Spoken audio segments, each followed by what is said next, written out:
20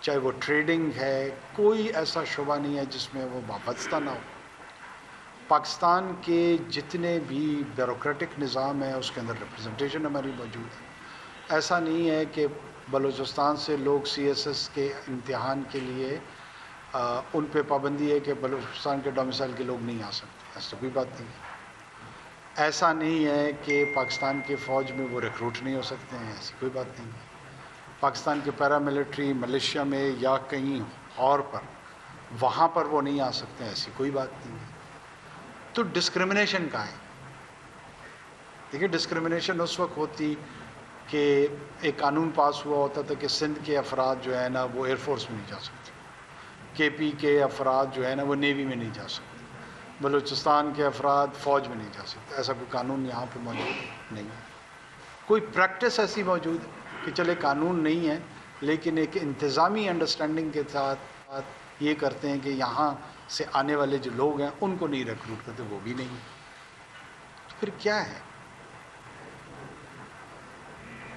یہ جنگ بیانیے کی چل رہی ہے. میرے چیف منسٹر صاحب بھی پچھلے دنوں لاہور شاید تشریف لائے تھے اور انہوں نے بالکل درست آئیڈینٹیفائی کیا تھا کہ ان ملیٹنٹ سے لڑنا اتنا مسئلہ نہیں ہے جتنا یہ جو سوشل اور مینٹل سپیس انہوں نے پاکستان میں کنفیوز کر کے کھڑی کر دی ہے، اس سے لڑنا ہمارے لیے مسئلہ ہو گیا.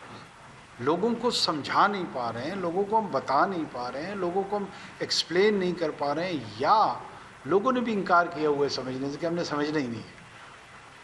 ایک ضد کی جو کیفیت، ایک انا کی جو کیفیت، طرز کوہن جس پہ بندے اڑ جاتے ہیں، اس سے ہٹنے کو کوئی تیار ہی نہیں ہے.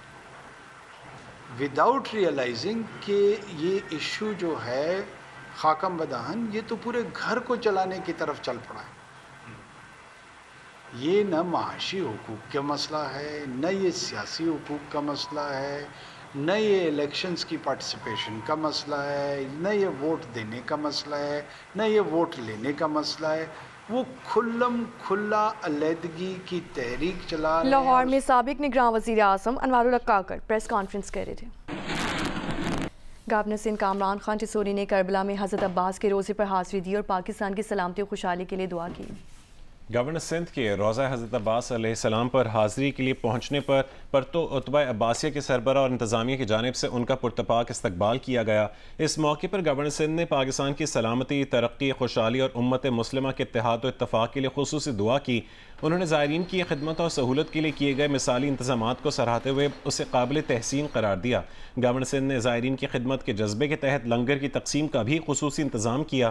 دورے کے دوران گورنر سندھ نے کفیل میوزیم کا بھی دورہ کیا اور تاریخی اور نایاب اشیاء کا مشاہدہ کیا.